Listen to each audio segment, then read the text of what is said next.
భక్తుడిగా చేరాలా లేదా సన్యాసాశ్రమాన్ని స్వీకరించాలా అనే ఒక సందిగ్ధావస్థలో ఉన్నప్పుడు సన్యాసాశ్రమాన్ని స్వీకరించి వైఎస్ఎస్ తరఫున వారు ఎన్నో సేవలు చేశారు.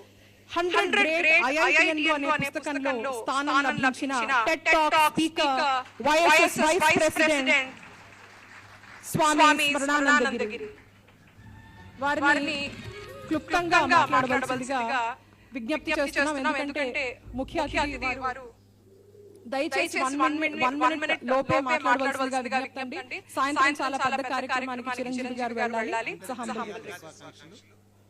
మన ప్రాచీన ఋషులు నిజంగా చెప్పాలంటే ఆధ్యాత్మిక శాస్త్రవేత్తలు. Our ancient rishis are real spiritual scientists.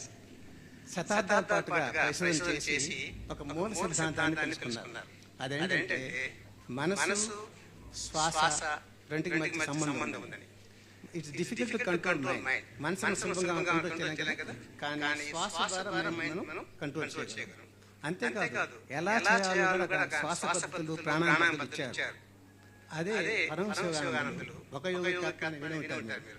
ఆయన ప్రపంచవ్యాప్తంగా ఈ క్రియోగాన్ని వ్యాప్తి చేస్తున్నారు. తద్వారా ప్రాణాయామం చేస్తూ మైండ్ కంట్రోల్ వస్తుంది. ఇంకో విషయం ఏంటంటే ధ్యానం ఎలా చేయాలో తెలిసిన వాళ్ళంతా తప్పకుండా ధ్యానం చేస్తారు.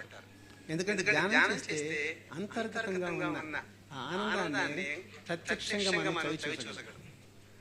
ఇది యువ సొసైటీ దేశవ్యాప్తంగా ప్రపంచవ్యాప్తంగా అందరికీ చెప్తా ఉంది. ఈ యోగ సంస్కృతి యొక్క దీన్ని గుర్తించి ఈ పురస్కారం ఇచ్చినందుకు 1990 ధన్యవాదాలు స్వామీజీ.